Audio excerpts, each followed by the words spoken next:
Welcome to Exploration Session Summaries.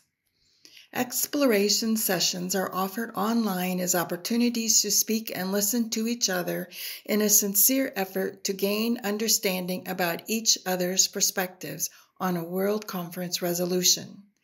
A single resolution is the focus of 5 sessions each week. At the conclusion of each session, the breakout groups share a summary of their conversations. This podcast includes all small groups' summaries on one resolution. For more information about exploration sessions, go to seaofchrist.org/2023-world-conference. We were not a very diverse group. And we had talked about how we hadn't had a huge amount of experience with Black people, but some really important ones stood out of instances that individuals had recognized or learned about of deep prejudice and bad treatment of people. And as far as in what ways the revelation could benefit, we were kind of torn on this. Some of us thought that it would be helpful to move it to a historical appendix. Some of us thought that, this is our history and we need to live with it. And it gets explained in the introduction to it. And in our wrapping up discussions, one of the more significant things that came out was that it's a lot of the same phrasing that is used in 156 about ordaining women, which I had never realized, and I don't think a lot of us had either. Part of it is a challenge of people coming to us cold, as being the people that we would be most worried about misreading this and thinking that we still acted like that. But, how can we handle things like this with, non-Christian cultures? We were, I think, originally just thinking of it in the U.S., Black, white, but then we talked later about some of the other nations and the issues, whether we could cherry pick parts of it out or not after it had been approved. We were all informed by our sense of history, given that this revelation came out at the end of the Civil War. Kind of gives us perspective that there are some awkward terms, phrases, particularly in section 4, the word Negro carries a negative connotation with some people. But the emphasis of the group was this was a pretty forward thinking document at that time. We thought that perhaps a good perspective of this is it may bring out some discussions about here's the worth of persons expressed very early in the Doctrine and Covenants and how far we have come and tracing that to today in some of the later scriptures. We were a little bit perplexed by the resolved and the term consider. We're not exactly sure where that leads us with the word consider. Does that give authority to act, or does that make a recommendation, or where does that exactly go? In conclusion, the group kind of thought that, well, we should be very humble and apologetic to those that are offended when they read this section. But do we throw out history where there are many other parts of our scriptures, Book of Mormon or Bible, that seem to have even more egregious concepts, could lead to even more bitter feelings? So where do we stop and start with our sense of what should be removed and what should be included? And how do we not become all consumed by these types of discussions? So in short, we were hopeful that we would consider, hey, it was a historical statement at that time, but as a community of Christ, some good illustrations of the worth of all persons that has become a central part of our beliefs today. We talked about our own personal experiences in Black ministries and lifted up from the Doctrine and Covenants commentary by Dale Luffman. Why is this section important to us today? So I would encourage everybody to read that. We wondered what prompted the presentation of this resolution. It's very short, but it uses the phrase, some concerns and misunderstandings. What are those, and specifically, and how many of those are concerns and misunderstandings? Would it be enough to prompt removing it, or taking it out of the DNC? Our group basically, I think, is in favor of retaining, but it would be helpful to put a historical explanation to put the 116 in context. A number of people in our group had experience with in the military or in work environments where they'd had an opportunity to develop relationships with people of color. And I mentioned that I ended up marrying a Black man and having Black children. So I personally relate to this particular thing. Some of the questions we had, I had a question about whether we could just recommend just removing section or number 4 and not 1, 2, and 3, which seemed more innocuous to me. But we discussed some of the problems with partially tinkering with revelations. I think the main question I had was, are there any individuals or groups within the church who would feel disaffected or ostracized or somehow disregarded if we removed this section to historic and said we didn't want to include it in our canon of scripture anymore? Is there anybody who would be hurt by that? And we think it would be important to consider that. And then the final question was that we are unclear as to what happens if the conference does vote to recommend this or passes this. Then what happens next? After Steve considers the legislation, then what happens? What is the next thing? And we just weren't really clear on that. I'm not sure I'll take up the entire 2 minutes. We had some really wonderful discussions and no conclusions.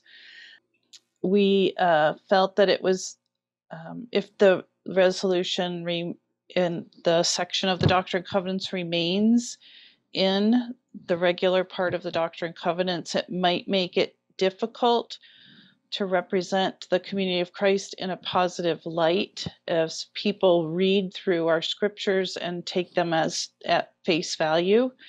However, if we have the time to explain the historical context, it showed that Community of Christ was actually quite progressive for its time, and that we were on the forefront of allowing some of those things to happen right after the divisive Civil War.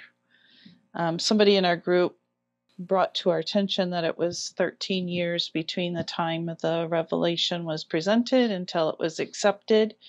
And that's quite a different period of time in just that alone. There were new insights for each of us that were brought forth from our conversation this evening that will require more in our own personal considerations of this resolution.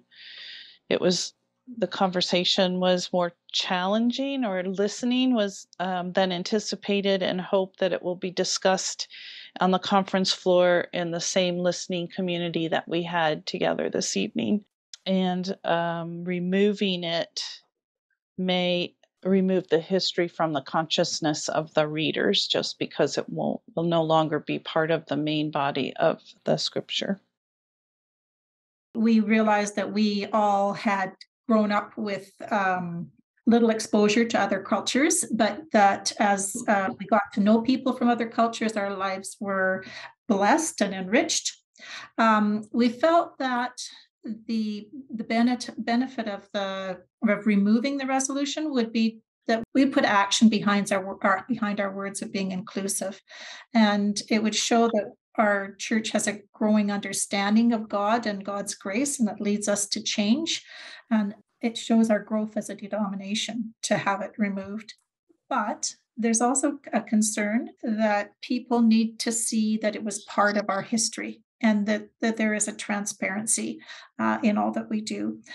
Some questions that we had were how would the removal be shown in the Doctrine and Covenants? And we talked about section 113 as setting a precedent, but we wonder, where is the appendix and how can it be readily accessed? And the other question we had was, what are the perspectives of non-white people on this section? Because we're all white. And then what we find challenging is to remember that we're aware that we're being asked to remove a revelation that was given by Joseph Smith III, and we want it to be done correctly and with thoughtfulness. But it is an opportunity to convey our current understanding of that it's different from the context of the times, and that it shows our determination to be welcoming and affirming. We've been told that our past does not define us today, and that we think that we should stand on that. But it's important to be open and honest, and it's good that we change to new learning and experiences with God, but we also don't want to lose our history. We felt that life experience, someone mentioned that their life experience is to respect authority and to have respect for history. So does this motion respect our history? Is there a way of ensuring that that is noted? And we looked at both Mark Shearer's history, that Joseph Smith III didn't want this included in the Doctrine and Covenants to begin with, and also Dale Luffman's comments in his new commentary on the Doctrine and Covenants about the relevance of this to today's church, basically being, we have moved well beyond this, but this is where we started. There was also a mention of the interesting insight as to how this process worked, and we recalled the last time that sections were removed from the Doctrine and Covenants. We believe that our practices now have gone way beyond this section, and so we're not sure that removal will have a great impact on the church. We noted that our congregations are still dominantly Caucasian, and so what is the perspective of persons of color on this section? I hope that will come out at World Conference. We had someone note the attitude of the LDS Church is a relatively recent change, and it wouldn't hurt for us to have this in there as a historical reference, that we at least had this concept on our radar long before our LDS cousins did. And will removing this in any way reflect badly on us in the eyes of some in the rest of the world? We just don't know the answer to that question. Could we revise the introductory paragraph to this section to better reflect the historical context as to where it was in 1865 and where the church is today? And we certainly know that there are other sections that now would support this, but would reflect our greater understanding. Section 165, 3 and 4, someone noted our examples would be an example of that. There's a concern that this may or may not mean little to the church, but we will debate this at length on the conference floor. We didn't find there's anything particularly challenging about this motion or the suggestion to remove it, but are we setting some kind of precedent for removing other sections? How much do we fiddle with history? Maybe that shouldn't be left to us as rank amateurs and as historians. This was relatively forward-thinking language in 1865. Should we refer this to some committee yet to be determined that might go through the whole Doctrine and Covenants and establish a consistent criteria for things that should be removed at this point? Should the First Presidency be in charge of these kinds of decisions as opposed to coming from mission centers or even congregations? This is Paul DeVorth to represent Room 1 and the previous room. We have a couple of observations that I think are striking. We had one former LDS member of our group who recognized that 116, giving the sanction for ordaining Blacks, was for her quite revealing, because in the LDS church, Blacks were not ordained until after 1978. And so here was the message of a church that was actually acting a bit prophetically to be able to ordain Blacks, and therefore she would like to see us retain that historical evidence. We had furthermore the idea that the worth of all people is fundamental to our whole scriptural nature, and this is one measure by which to highlight that. We did have a proposal for a substitute motion that would take out the fourth paragraph and join it with, also take out the 12th paragraph of section 112, which is the section that says that we support governments, because the 12th section, 12th paragraph there specifies that we support governments that allow human beings to be held in servitude. And the idea that we are supporting governments that support servitude is obsolete.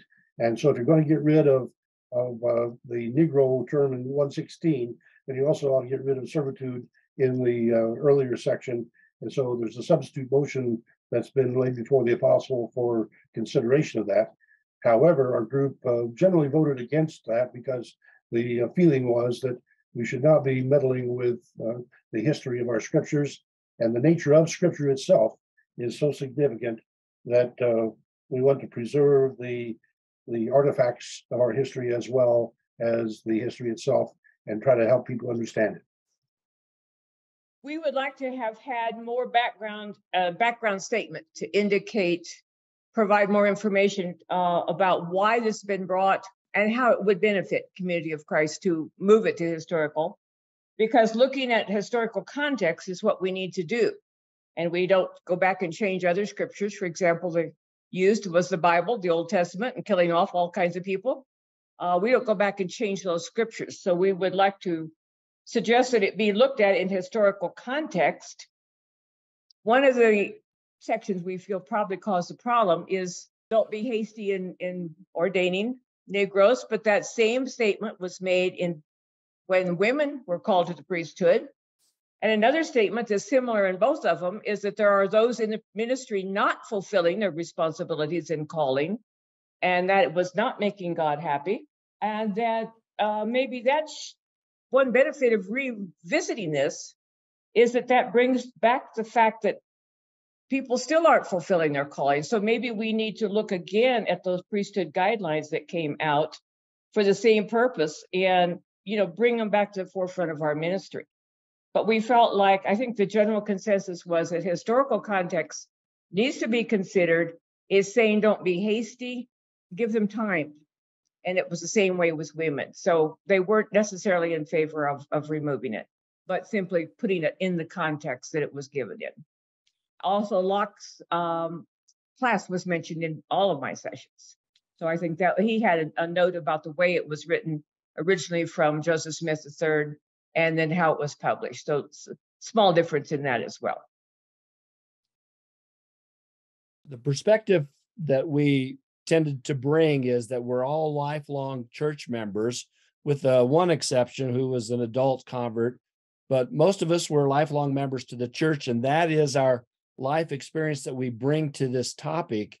And so it really does influence how we perceive revelation, the process of revelation. And so as we discuss things, that recognizing the context in which the revelation was given is really, really important. And as we looked at the impact on the church, there was concern, certainly for anyone that is hurt or there's misunderstanding as a result of the wording or whatever might have triggered this particular resolution.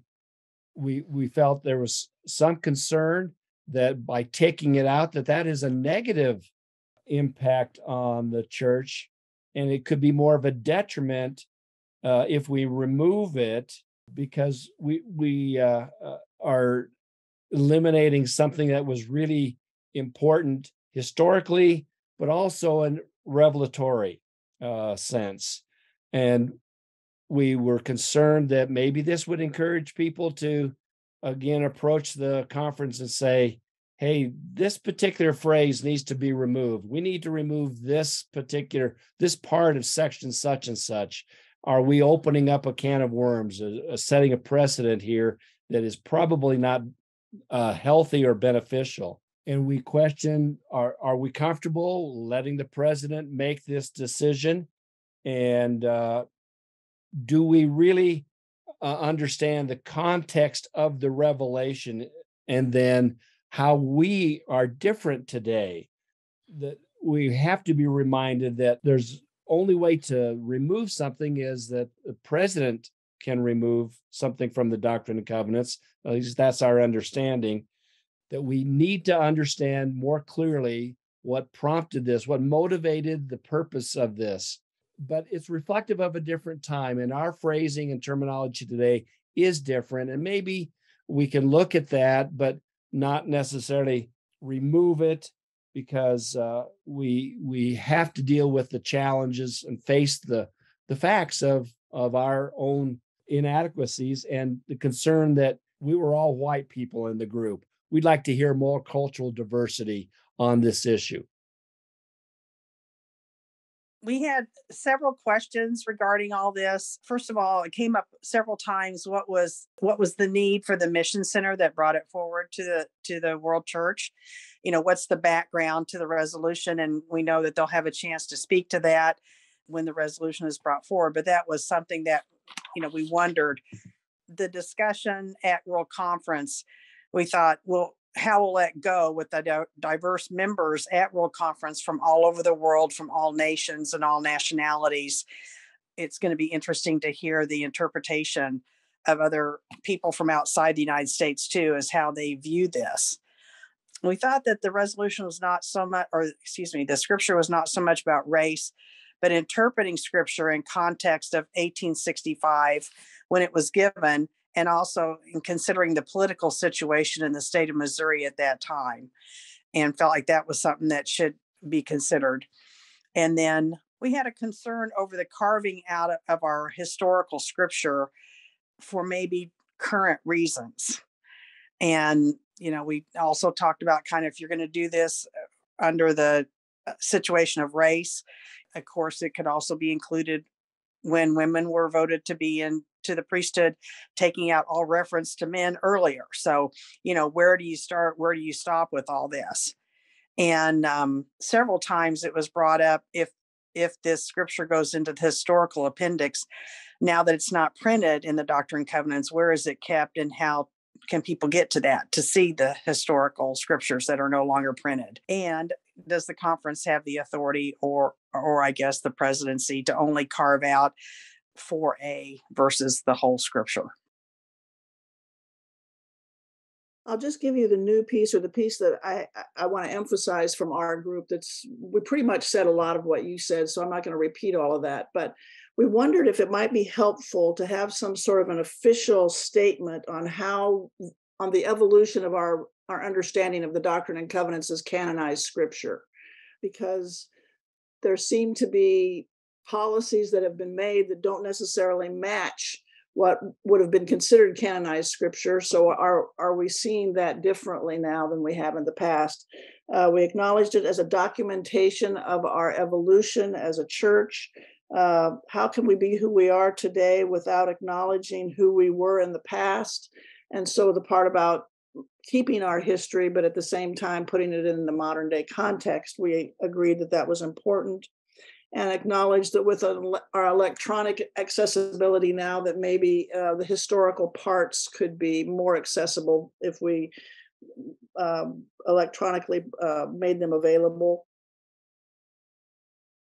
It could be interpreted either negative or positively, leaving it in and taking it out. I mean, it can go any way there. It could make the lives of our brothers and sisters of color easier to not have it there. Just important to remember that the words were spoken and accepted in a very different time and place. A feeling that perhaps support of removing it should be gained from Black members in many places. And if they agree, then proceed. It is a move to be honest about our past.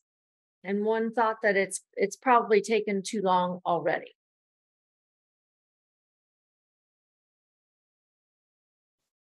So for the first one, we talked a lot about experiences working with people of color, experiences living in times of social movements, and how the church has grown. One member of our group talked about working with people in Kenya. Another member talked about growing up in Chicago during redlining and housing segregation. This member talked about an experience where their church was baptizing people of color, and the church's neighbors made threats if they continued to do that. And then they mentioned that during the time that their church was doing this, the neighbor was a primarily white neighborhood. And they learned from a recent Herald article that the majority of people living in that neighborhood now are Black. For the second question, we talked about the benefits of the message of our scripture, reflecting the message of the church, as well as the value in preserving this section of the Doctrine and Covenants as part of the history, both so that we're not erasing our history, as well as that we can explain context around the text, and that it was a quite progressive scripture at the time that it was written. There were some questions about how the resolution came to be written, and someone expressed that they would like a statement of clarification on the church's current position in ordaining people of every culture and race. Additionally, a few of the other members expressed that they're interested in hearing this perspective of the resolution from people of color in other countries. For the third question, some members of our group expressed concern with the movement of scripture and whether in some ways that we're saying we have a right to judge and pick and choose the revelation of God. As a church, we don't remove parts of the Bible, rather we educate about the context of the scripture. Another challenge that was discussed was whether moving this into historical records will make it less accessible and available for members. And additionally, another member expressed a concern for the challenge in explaining why this wasn't done earlier and clarifying our position on ordaining people from other cultures now. And then from this discussion, our group gained more insight into the history of the church and the perspective from other members of our group. Our first concern was that people of the Negro race would feel offended with the wording. And some of us have expressed that in our youth, our experience in our youth, we had no experience with someone of the Black race or even of another culture.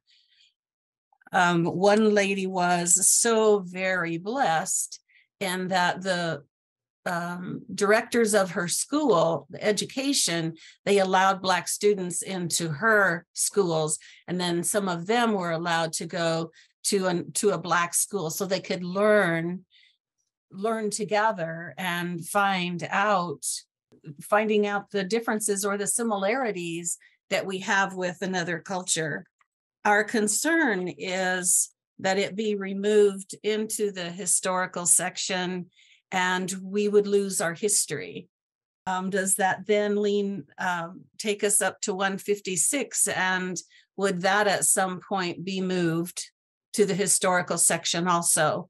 And someone new coming into the church would then not know where we were and how far we've come. Another thought was, if it's been moved, would our feelings be able to be shared in such a way that we could then come to a common consent, or that we would understand another's perspective, and how would we get to a part where we each understand and agree in the changing of it or in the moving of it? But in our final thoughts was, we understand that we are all searching in our next spot on our journey, that we're moving forward and understanding not just other cultures, but other religions. And in doing that, we can understand maybe more where we were, where we're going. Our group identified several of the items that have already been mentioned. he approached the report from thought might be considered the benefits of adopting the resolution, and there were 4 of those. That the progressive movement of the body could be shown to be more inclusive as things progress into the future. It reflects where we are today. A third one is we want to remove stumbling blocks from searchers or from anyone who is studying to learn more about the beliefs of the church. And 4, following the procedure of asking the prophet to reconsider the placement of the document. So this is nothing that hasn't been done before, and we're following that same plan. For negative impacts, we might lose track of the progressive nature of the church. And one of our ideas was that when we show movement forward, which we consider to be forward, then we are progressing into the future and along the journey, which we don't know where we might end. And then the other negative was to consider the placement of this in the historical section, but to make the whole section more visible so that it can be found and understood, rather than being tucked into someplace where nobody has access.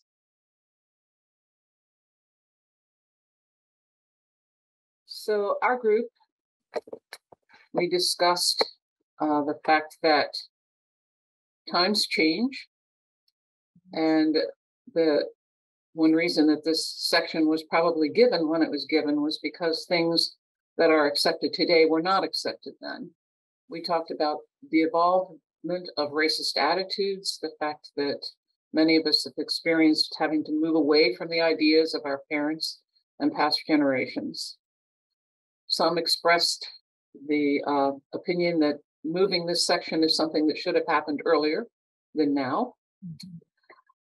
But others expressed that keeping it where it is keeps it in our face and provokes conversation. Moving it would be evidence of our evolution toward greater love and acceptance of all people. And one question was, if we don't move it, does it still appear to be current instruction that informs our behavior? And also one major concern about it remaining where it is it being hurtful when we share the Doctrine and Covenants with others. How do people of color respond to that? We talked about if it was not removed, could there be some kind of caveat? And someone did point out that there is actually in its introduction something about it being germane to the time. We wondered when that introduction was written, probably much later, and whether or not it should be changed if it remains where it is. It was mentioned that moving it provides a better witness to the world of who we are today, but also that leaving it where it is might provoke a reconciling process and experience for all of us. The question rose whether removing it is tantamount to denial of our history, a way to make us look better or to whitewash our past. And shouldn't we all have to deal with the pain that this section exposes? We talked about the fact that we do grow through suffering, but do we want to be the cause of other suffering? The section does seem to speak against inclusion and diversity, which are values that we share. But then there's also the question of, if we take it away, are we taking away something that God said? And will it cause some people to disengage? Moving it to the historical section doesn't exactly take it away, but it does take it out of our thinking. And the conversations about this subject should continue. So the question is, if we do move it, then how do we avoid forgetting about it or pretending that it never existed?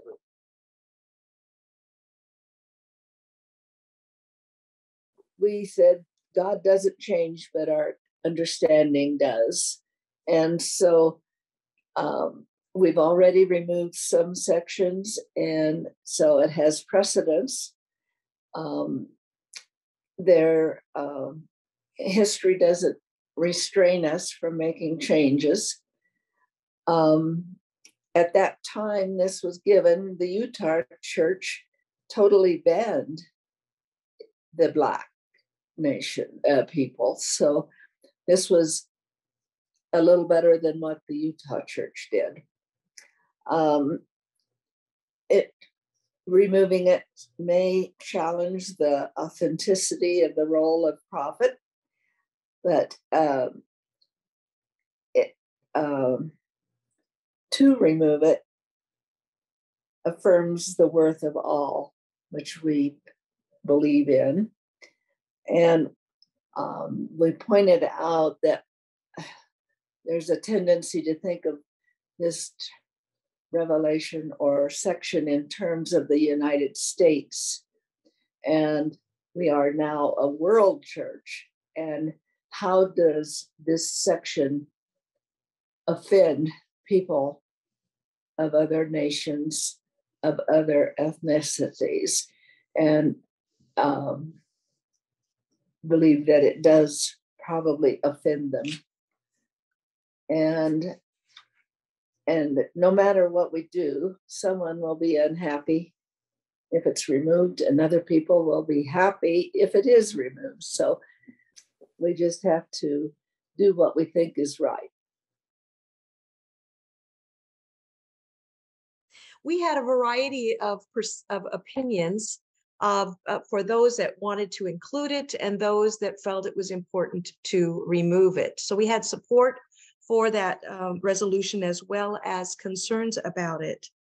But I think where we ended up was that our concern for removing it, we had a fear of whitewashing our history.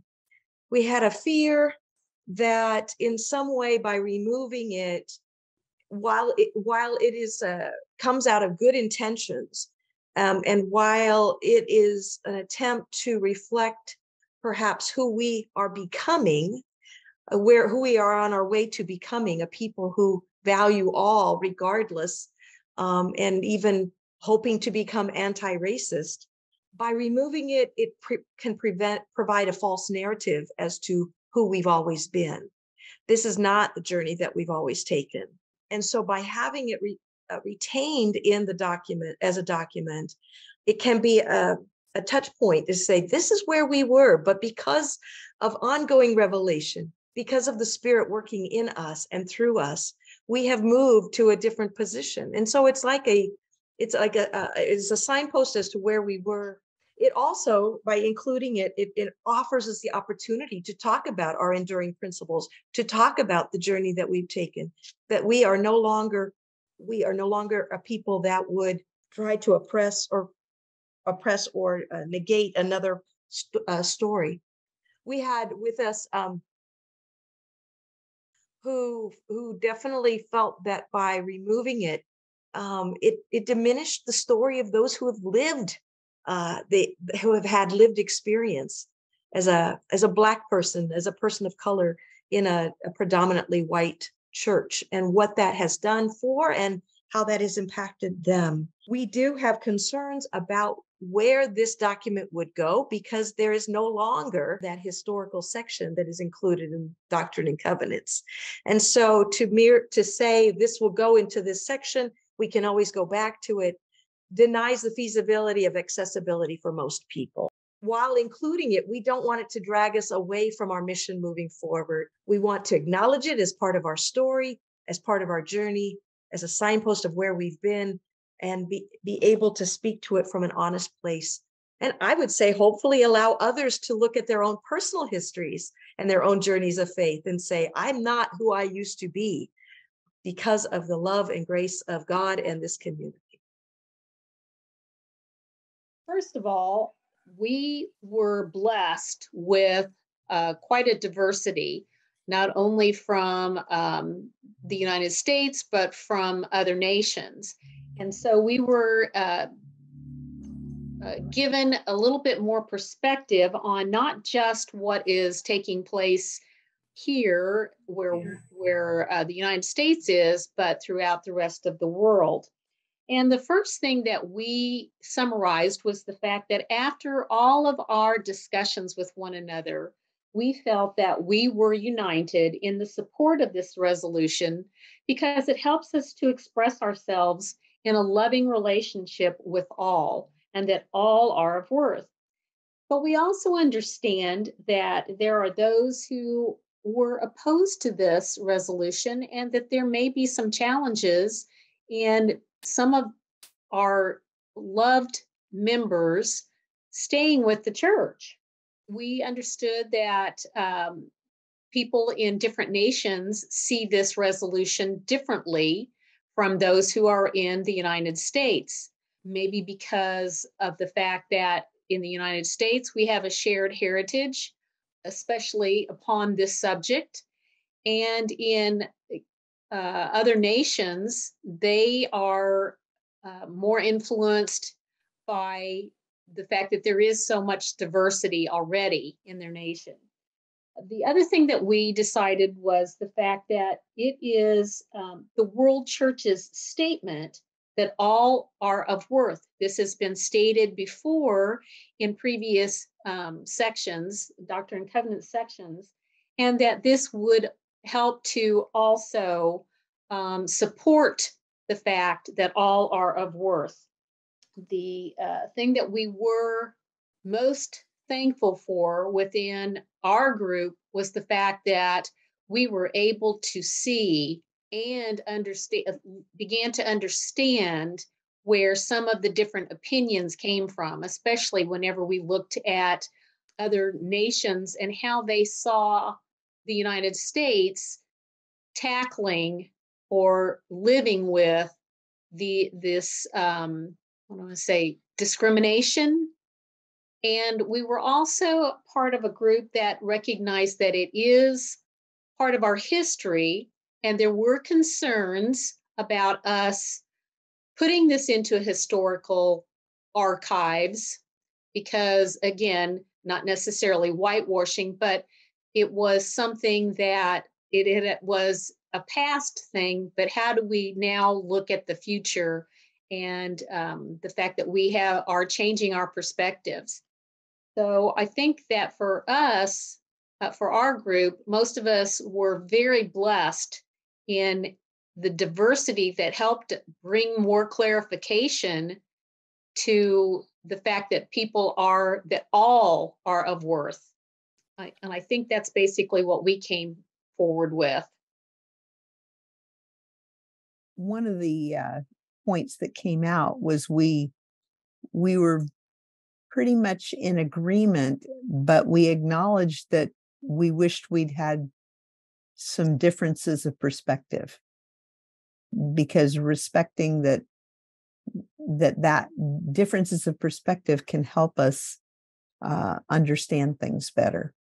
Many of us grew up in interracial experiences, and some of us read this section of the Doctrine and Covenants when we were younger and found the language, the provisional wording of the section disturbing.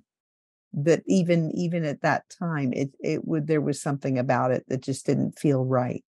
We felt that it was just not consistent with the enduring principles, which we felt was an important lens to look at this through, and acknowledge that even though we were pleased that the early church did this to a certain extent to be inclusive, they were hindered by their own experiences and culture at the time to be able to express this in the way that would reflect how our current perspective and understanding of the worth of all persons and that all are called, the way we see it now. We felt that a benefit and impact, that this removes barriers to other races, and that this section, by having it in there, could be an affront to certain races or ethnic groups. There has been in the past, this section has been used as a precedent for not rushing to ordain women or LGBTQ or other groups. And that by moving this, perhaps it brings us more in line with the enduring principles. There was a strong desire to be welcoming, and that the value of even considering this causes us to be self-examining. One of the potential negatives that was mentioned was that it could allow us to ignore the issue of white privilege by just kind of putting it aside and not having to face that. The challenge we felt we had was that to do better in terms of living up to the enduring principles